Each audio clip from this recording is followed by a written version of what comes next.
सभापति जी, ये 30 सेकंड चली गई, इनको आप ऐड करवा देना मैडम।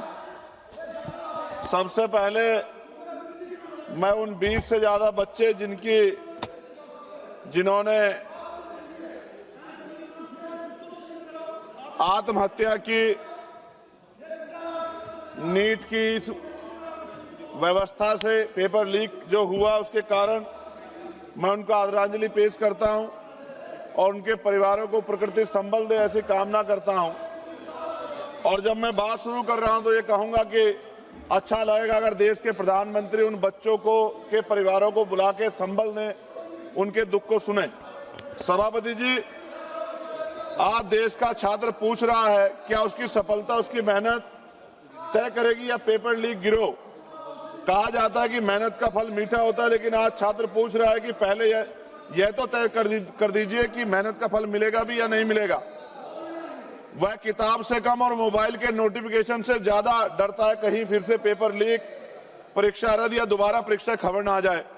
सरकार कहती है सब नियंत्रण में है, लेकिन अगर ऐसा है तो बार बार व्यवस्था विफल क्यों हो रही है। परीक्षा देने वाले छात्रों की पहचान आधार, बायोमेट्रिक और कई स्तर की जांच से होती है, फिर भी प्रश्न पत्र सुरक्षित नहीं रह पाता। यदि लाखों छात्रों की पहचान सुरक्षित की जा सकती है तो प्रश्न पत्र की सुरक्षा क्यों नहीं की जा सकती। पिछले कुछ वर्षों में NEET, UGC NET, CUET, JEE, UP में UP police constable, UP PCS, UP TET के पेपर लीक हुए हैं और तकनीकी गड़बड़ी, परीक्षा रद्द, मूल्यांकन विवाद और ओएमआर और स्कैन कॉपी से जुड़ी शिकायतों ने लाखों छात्रों का भविष्य बर्बाद किया। जब नॉर्मलाइजेशन के आधार पर छात्रों का भविष्य तय किया जाता है तो रो स्कोर, प्रयुक्त फार्मूला का स्कोर कार्ड पूरी पारदर्शिता से उपलब्ध कराए जाने चाहिए।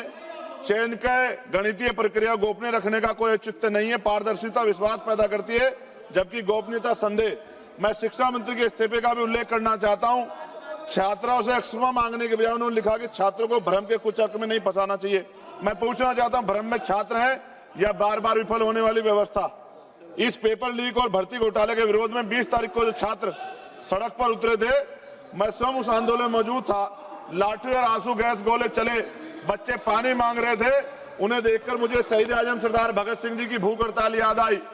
और मेरे आज भी याद है जब अंग्रेजों से वो पानी मांग रहे थे तो अंग्रेज दूध दे रहे थे। उस दिन पानी नहीं मिला, उल्टा लाठियां मिली, आंसू गैस के गोले मिले। सभापति जी, बच्चे धुएं में अपनी सांस नहीं ले पा रहे थे। मैं सरकार का धन्यवाद करूंगा कि सरकार ने इतिहास में अमर होने के बहुत करीब पहुंची। सरकार बस जनरल डायर की तरह गोलियां नहीं चलवा पाई, लाठी चली, आंसू गैस के गोले चले, पैलेट गन चली, बिहार में तो AK-47 चली, करंट लगाया गया। ऐसा लग रहा था सरकार अपने देश के छात्रों से नहीं बल्कि आतंकवादियों से लड़ रही है। धन्यवाद माननीय सदस्य। सभापति जी, 4 मिनट नहीं हुए अभी पूरे। अगर नहीं बोलने देना चाहता सदन तो बता दे। यहाँ 15-15 मिनट लोगों ने बोला, आप तय कर लो, कोई तो नियम होगा। अगर आप मना कर दी तो मैं इनको छोड़ देता हूँ, लेकिन अगर आप पूरी बात रखने देंगे तो कोई बात नहीं। कंप्लीट कर लीजिए।